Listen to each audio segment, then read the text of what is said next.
Hello guys, English knowledge stream channel में आपका स्वागत है। नमस्कार। आज हम आपको इंग्लिश ग्रामर के बारे में कुछ रोचक तथ्यों को बताएंगे। सामान्यतः ग्रामर व्याकरण एक सिस्टम है जिसमें वाक्य रचना, शब्द रचना के रूल्स होते हैं, उसी को ग्रामर कहते हैं। ग्रामर इज ए सिस्टम जिसमें हम व्याकरण के ग्रामर के रूल्स को सीखते हैं और उसको याद करके अपनी भाषा को मजबूत करते हैं। फ्रेंड्स, हर भाषा का अलग अलग ग्रामर होता है, अलग अलग उसमें अल्फाबेट होते हैं। बट मैं यहां आपको इंग्लिश ग्रामर से रिलेटेड चीजें बताएं। Alphabet, what is alphabet? Alphabet क्या है? अल्फाबेट एक चेन ऑफ लेटर्स है, सेट ऑफ लेटर्स है, सीरीज ऑफ लेटर्स है, अक्षरों की एक श्रृंखला होती है। इंग्लिश अल्फाबेट में 26 consonant, 5 vowels and semi Wavell भी होते हैं। इंग्लिश अल्फाबेट में वो W और Y। कॉन्सोनेंट की संख्या 26 है और वावेल की संख्या 5 है। और सेमी वावेल का मतलब होता है कि ये आधा स्वर है। आधा स्वर से तात्पर्य है कि यह कॉन्सोनेंट का भी काम करता है और यह वावेल का भी काम करता है।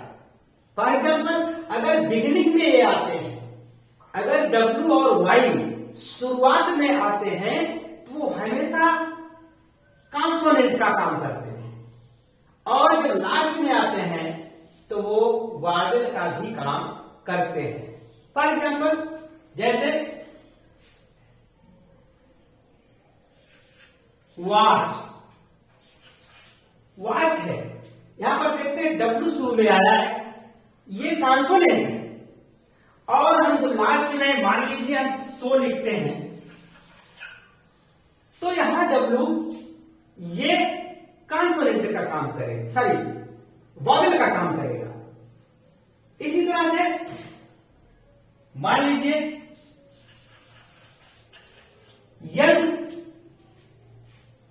यंग जो है, यहां Y जो है, ये आपका कॉन्सोनेंट का काम कर रहा है। और इसी को हम अगर स्काई, फ्लाई, तो ये यहां पर वावेल का काम करेगा। तो बड़ी साफ सी बात है। सेमी वावेल को समझने के लिए बहुत डिटेल में नहीं जा रहे हैं, केवल इंट्रोडक्टरी क्लास ले रहे हैं। तो इसमें अगर स्टार्टिंग में आता है ये दोनों सेमी वावेल तो उनको कॉन्सोनेंट के रूप में समझा जाए, और अगर लास्ट में आता है अथवा बीच में भी आता है तो वो हमेशा वॉवेल काम करेगा। Now come to point. Next, letter. इसको लेटर पढ़ते हैं, नॉट लेटर। लेटर अगर हम पढ़ेंगे तो वो लेटर लेटेस्ट हो जाएगा, कंपैरेटिव डिग्री हो जाएगी लेट, इसलिए इसको हम लेटर पढ़ेंगे। तो इन लेटर में हम आपको बताएंगे कि 26 लेटर्स हैं। इसको हम इरेज कर दे रहे हैं। आप ध्यान दीजिए, भाषाएं अलग अलग हैं, लेकिन भाषा के अकॉर्डिंग ही उन लेटर का हम ज्ञान करेंगे और वही उचित है। एक छोटी सी जानकारी हम आपको देना चाह रहे हैं। फॉर एग्जाम्पल, आई है, जे। एक बात बताइए, हम आप सीखते चले आ रहे हैं अल्फाबेट को, A to Z, ABCDEF करके पूरा सीखते हैं और हम देख रहे हैं आई के ऊपर ये क्या है। वैसे हम इंडियन है, हम इसको इस्तेमाल कर लेते हैं कि आई के ऊपर ये बिंदी लगी है, जे के ऊपर बिंदी लगी है। तो क्या बिंदु या बिंदी, अगर बिंदी लगी है तो मित्रों बिंदी तो महिलाएं लगाती हैं, अपने माथे में लगाती है बिंदी, तो यहां पर बिंदी लगाना उचित नहीं है, बिंदी कहना उचित नहीं है। फिर क्या कहेंगे, कुछ लोग कहेंगे डॉट है, तो भाई डॉट तो है, ठीक है, gmail.com जब बनाते हैं हम अपनी वेबसाइट तो उसमें डॉट वहां इस्तेमाल करते हैं। कुछ लोग कहते नहीं साहब ये पॉइंट है, तो पॉइंट भी उचित नहीं है, क्योंकि पॉइंट का मतलब होता है दशमलव, 3.22 3.27 वहां इस्तेमाल होता है। तो इंग्लिश अल्फाबेट में हम इसको कहेंगे क्या, और तो और छोड़िए, हम संस्कृत में कहते हैं, अगर हम संस्कृत में इसको कहते हैं, ये संस्कृत में इसको अनुनासिक कहा जाता है।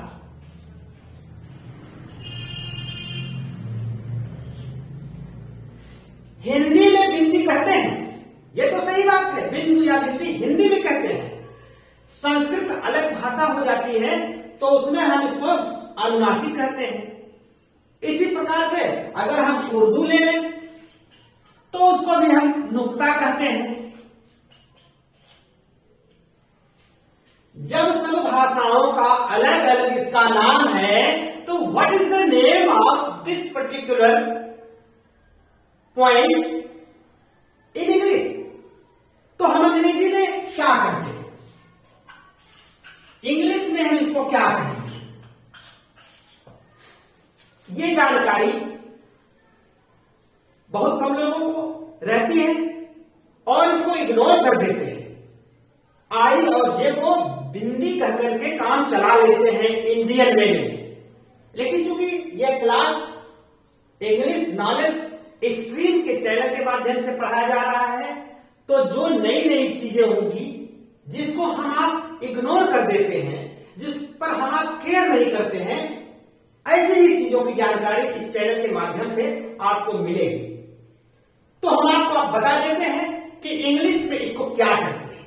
जब भी आप कहीं अध्ययन करें, जब भी कहीं आप अपने साथियों से बात करें, अपने छोटे बड़ों को बताएं, पढ़ाएं, तो बिंदु बिंदी इसका कतई इस्तेमाल नहीं करना है। इसको इंग्लिश में मित्रों कहते हैं टाइटिल। इस पर टाइटिल इसको कहते हैं। टाइटिल यह शब्द जो है लैटिन भाषा के टिटुलस शब्द से निकला हुआ है, जिसका मीन्स होता है टाइटिल। टिटुलस का मीन्स होता है टाइटिल, इंस्क्रिप्शन। तो हम आप जब आई के ऊपर क्या लगाएंगे, बिंदी नहीं लगाएंगे। बिंदी तो मैंने कहा ना महिलाएं लगाती है, भारतीय महिलाएं माथे में लगाती है, बिंदी नहीं लगाएंगे। संस्कृत के अनुनासिक नहीं कहेंगे, उर्दू का नुक्ता भी नहीं कहेंगे, इंग्लिश में हम इसको कहेंगे title. Am I clear? Is it clear now? तो हम आगे बढ़ते हैं। अब प्रश्न उठता है कि ये लेटर आई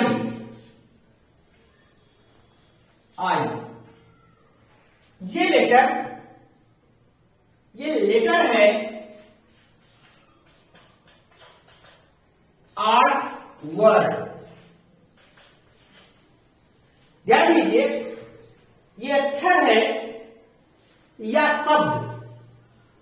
हम आप अच्छी तरह जानते हैं शब्द की परिभाषा क्या होती है, दो या दो से अधिक अक्षरों के मेल को जिसका कोई सार्थक अर्थ निकलता हो वो शब्द कहलाता है। फॉर एग्जाम्पल, अगर हम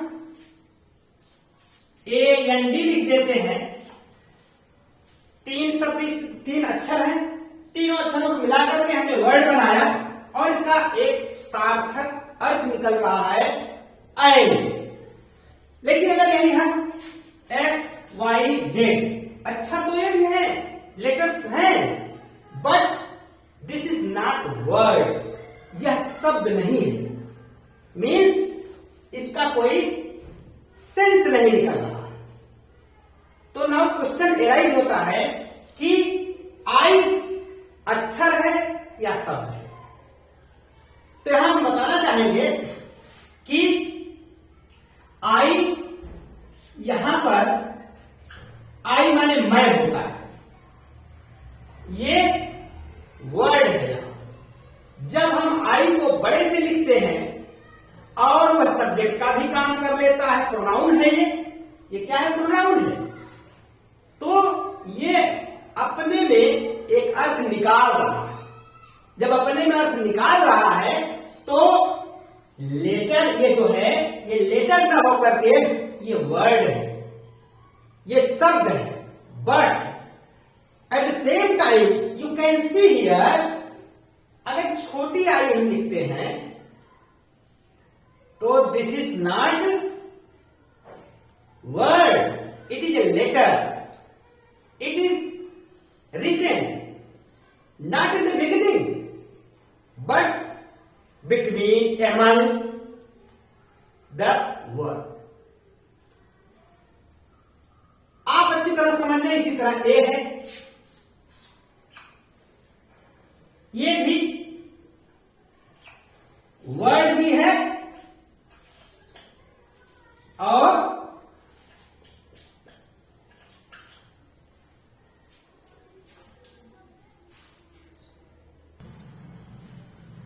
नो, वर्ड को मैंने क्लियर किया, आपको बताया कि ये दो शब्द भी हैं और अक्षर भी है। I mean it is letter as well as word, दोनों, ए, ये भी और आई। अब हम आगे बढ़ते हैं। इडियम, इडियम और फ्रेज। मित्रों, आप लोगों ने इडियम और फ्रेज को बहुत बार सुना होगा। आज हम उसको क्लियर कर रहे हैं कि अल्फाबेट से लेकर के वॉल्यूम तक क्या एक चेन है, क्या सिस्टम है इंग्लिश लैंग्वेज का, ये सारे शब्द कहां आते हैं और कैसे आते हैं, और इसका पूरा एक नेटवर्क है, जाल है जिसमें ये पिरोए हुए हैं। और इसी क्रम से अब सीक्वेंस में अगर हम अध्ययन करेंगे किसी भी भाषा का तो वो बहुत ही प्रभावी होता है और कंसेप्ट क्लियर होता है। तो अब आते हैं, अक्षर हो गया, लेटर हो गया, वर्ड हो गया, समझ गए होंगे वर्ड का मतलब। इडियम और फ्रेज ये दोनों प्राय साथ में आते हैं, लेकिन हम इनको अलग अलग आपको समझा रहे हैं। इडियम जिसको हम मुहावरा भी कर लेते हैं, और उस मुहावरे के लिए हमको लिटरल मीनिंग से हटना पड़ता है। जैसे हम लिखते हैं, अगर पुट आउट, पुट आउट इसका मतलब होता है, अगर लिटरल मीनिंग देखेंगे, शाब्दिक अर्थ देखेंगे तो पुट माने रखना, आउट माने बाहर। अगर किसी को कर दिया जाए पुट आउट द लैंड, अगर हम कहते हैं पुट आउट द लैंड, तो इसका अगर शाब्दिक अर्थ लेंगे तो होगा कि लैंप बाहर रख दो। इंपरेटिव सेंटेंस कहेंगे लैंप बाहर रख दो। बट अगर ये इडियम है तो ये अपना अर्थ बदल देगा।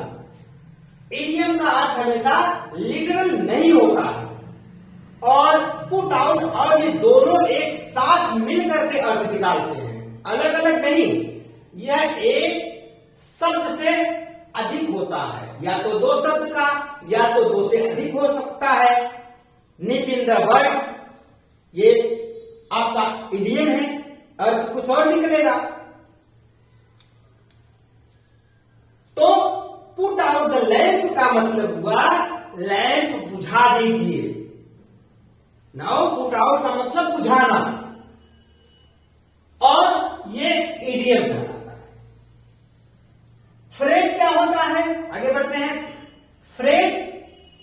फ्रेज का मतलब होता है वाक्यांश। फ्रेज का मतलब होता है वाक्यांश। वाक्यांश का मतलब क्या होता है कि ये वाक्यों का एक ग्रुप होता है। जैसे मैं लिख रहा हूं, the red flowers in the basket are beautiful. Now you can see here, आप यहां देखें कि the red flowers in the basket, ये वाक्यांश है। वाक्यांश का मतलब यह हुआ कि in phrase there is no subject, neither there is a verb nor subject. इसमें न तो कर्ता होगा और न ही क्रिया होगी। तो the red flowers in the basket ये शब्द का समूह है, but it is not sentence, it is not idiom also. ये इडियम भी नहीं है, क्योंकि इसका शाब्दिक अर्थ ही निकल रहा है कि टोकरी में लाल फूल। अब यहां आर ब्यूटीफुल लिख देंगे तो ये सेंटेंस बन जाएगा, क्योंकि यहां एक्चुअली वर्ब यूज कर दी गई।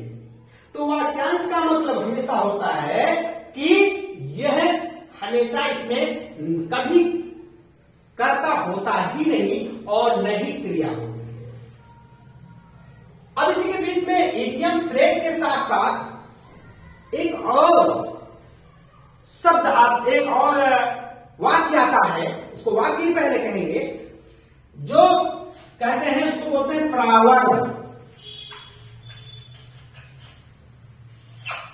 प्रावर्त को हिंदी में कहते हैं कहावतें। ये एडवाइस देने के लिए, किसी को सचेत करने के लिए कहावतें कही जाती है। जैसे a little knowledge is dangerous thing, a little knowledge is dangerous, अल्प विद्या हमेशा भयंकर होती है। या a bird in hand is better than two in bush. इसका मतलब शाब्दिक अर्थ निकालेंगे कि अपने हाथ में एक चिड़िया है और झाड़ी में है, उससे अच्छी होती है एक हाथ में जो है। लेकिन इसका जब अर्थ निकालेंगे कहावत के रूप में, तो नौ नगद न तेरा उधार। अंडरस्टूड? तो इसको प्रावर्त बोलते हैं। नाउ आफ्टर दैट, उसके बाद आता है क्लाज। क्लाज का मतलब क्या होता है? वाक्य का हिस्सा। यह भी सेंटेंस नहीं होता है, but it is part of sentence. अब जब सेंटेंस के बारे में हम विस्तार से चर्चा करेंगे, आपको बताएंगे, तो उसमें क्लाज आएगा। आज हम ब्रीफली केवल इनका इंट्रोडक्शन आपको दे रहे हैं और आप इसको समझें।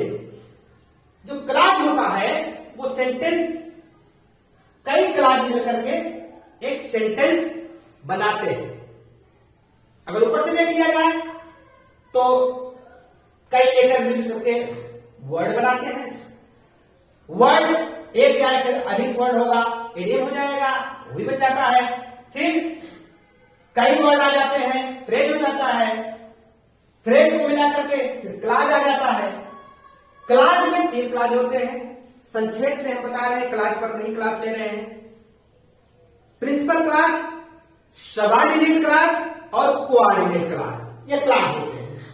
प्रिंसिपल क्लाज, एक प्रिंसिपल क्लाज रहेगा और एक अन्य क्लास सबऑर्डिनेट क्लास रहेगा, तो वो सेंटेंस कॉम्प्लेक्स सेंटेंस बन जाएगा।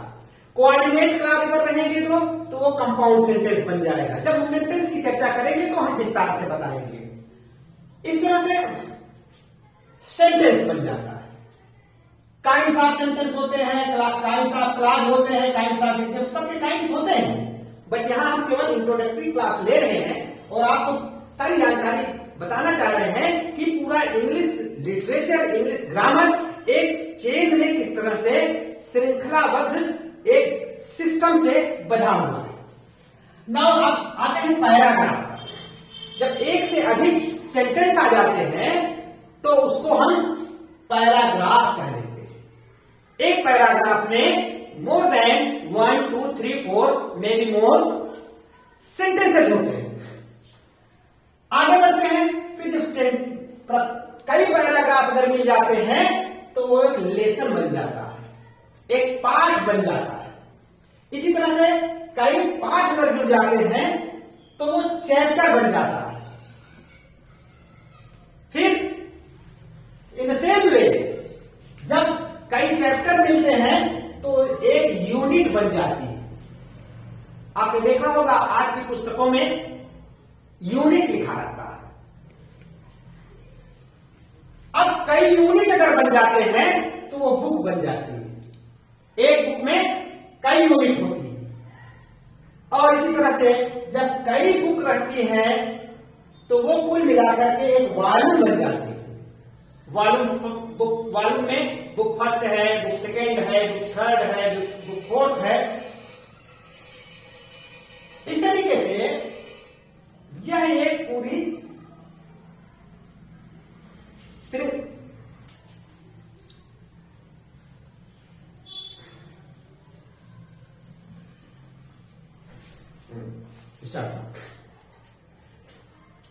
अब पूरे हम आपको एक वाक्य दे रहे हैं जिसमें इंग्लिश अल्फाबेट के संपूर्ण लेटर्स उसमें आ जाएंगे। इसको आप लोग नोट डाउन कर सकते हैं।